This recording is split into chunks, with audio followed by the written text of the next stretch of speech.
All right. Good evening, everyone. Welcome to our Bronx Parent Leaders Advocacy Group Live. My name is Ali Herodopoulos. I'm an educator here in the Bronx, and I wanted to start us off tonight by reading our demands that we will be making tomorrow at the first in-person PEP since the pandemic started. We'll be there 4:30 with these following demands. We demand a centralized remote option that provides social emotional learning and culturally responsive curriculum, allows for student voice, parent empowerment, and teacher autonomy.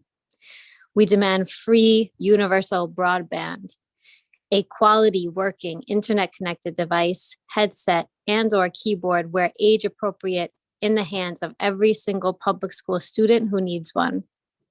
Language justice, translation, interpretation in line with all remote options. Snail mail, in addition to digital correspondence, updating families and educators on the status of remote options this fall. Opportunities to collaborate and make remote learning work for all stakeholders who require it. Thank you. And I will pass it over to Myri. Yes, the name is Myri. I am an educator, a member of the movement of the rank and file educators, the MORE Caucus, the Social Justice Caucus within the UFT. I am a member of of the Black Lives Matter at School movement. And this evening, I'm so happy to be a part of this group. And I want to say here that we value the Chancellor's 4 organizational priorities. Number 1, to accelerate learning and instruction. 2, develop people. 3, to partner with communities. 4, advance equity now. And in so doing, I stand in solidarity with the Bronx Parent Leaders Advocacy Group, and with all allies, students, community organizers, educators across the city who are asking for parent voice, parent choice, as it relates to remote learning. So there are a lot of questions that remain about public school-based mask wearing, social distancing, staffing, class size, and properly prioritized funding in our hardest zip codes here in the Bronx. And as a threat of evictions in September for millions of New Yorkers is real, many families will find themselves in temporary housing, on the streets, in shelters, living with families and friends. And it is important, should be a top priority of the DOE. So the question is, how will the DOE facilitate the lives of our students by offering them this remote option? So I'll just pass the mic on to Benga. Thank you very much. My name is Benga Subai. I stand with the Bronx Leaders Parent Advocacy Group for the role they play in advocating for parents and children who attend New York City public schools each and every day.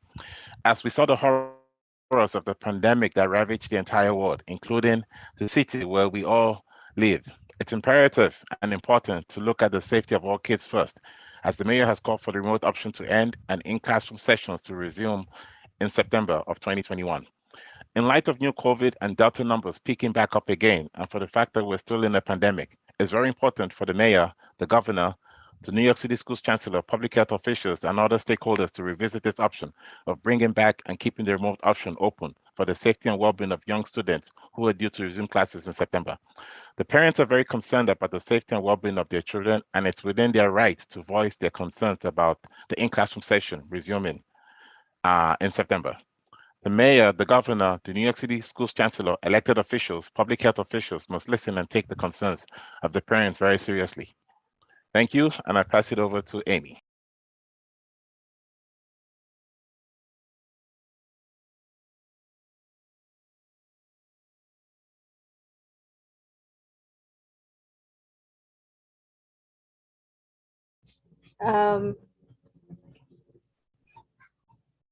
We all agree students learn best in the classroom, but right now we're still living through COVID-19, a health pandemic that is not yet over. We still need to mask and social distance and awareness of opening, again, rising number of COVID cases and hospitalizations. The mayor's announcement for last school year was to reopen this fall with full in-person and no remote option. What disrespect this brings to New York City public school students and their families. The lack of engagement and the consideration from families of underserved communities who already are dealing with the loss of family members, members of the school community, and the many systematic trauma these communities have already struggled with. That's all I have.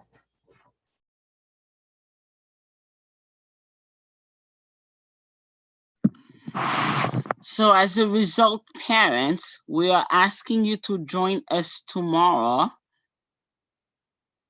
Wednesday the 21st at 21st of July at 4:30 in front of the High School of Fashion Industries at 225 West 24th Street, New York, 111 is the zip code, for us to have a press conference and explain to the mayor and the chancellor why the remote option is so important.